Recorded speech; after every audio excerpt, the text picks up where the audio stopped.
Recorded Books and RB Digital present Why Kill the Innocent by C.S. Harris, narrated by Davina Porter. Chapter 1. Clerkenwell, London, Thursday, 27th of January, 1814.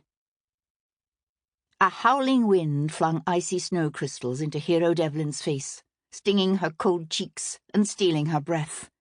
She kept her head bowed, her fists clenched in the fine cloth of her merino carriage gown, as she struggled to drag its sodden weight through the knee-deep drifts clogging the ancient winding lane. A footman with a lantern staggered ahead of her to light the darkness, for Clerkenwell was a wretched, dangerous area on the outskirts of the city, and night had fallen long ago.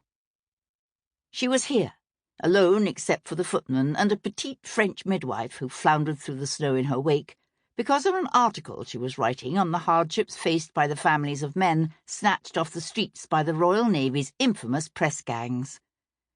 The midwife, Alexis Sauvage, had offered to introduce Hero to the desperate 8 months pregnant wife of a recently impressed cooper. No one had expected the woman to go into labour just as a fierce snowstorm swept in to render the narrow lanes of the district impassable to a gentlewoman's carriage. Thanks to their presence, mother and child both survived the long, hard birth. But the snow just kept getting deeper. "Do you see it yet?" Alexei called, peering through the whirl of white toward where Hero's carriage awaited them at the base of Shepherd's Lane. Hero brought up a cold-numbed hand to shield her eyes. "It should be She broke off as her foot caught on something half buried in the snow, and she pitched forward to land in a deep drift on quickly outflung hands. She started to push up again, then froze as she realized she was staring at the tousled dark hair of a body that lay face down beside her. The footman swung about in alarm, the light from his lantern swaying wildly. "My lady?" "Mon Dieu," whispered Alexei, coming to crouch next to her. "It's a woman. Help me turn her, quickly." Together they heaved the stiffening woman onto her back.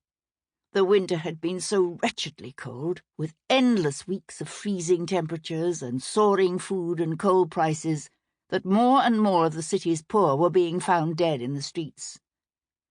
But this was no ragged pauper woman. Her fine black pelisse was lined with fur, and the dusky curls framing her pale face were fashionably cut. Hero stared into those open, sightless eyes, and had no need to see the bloody gash on the side of the woman's head to... Sample complete. Ready to continue?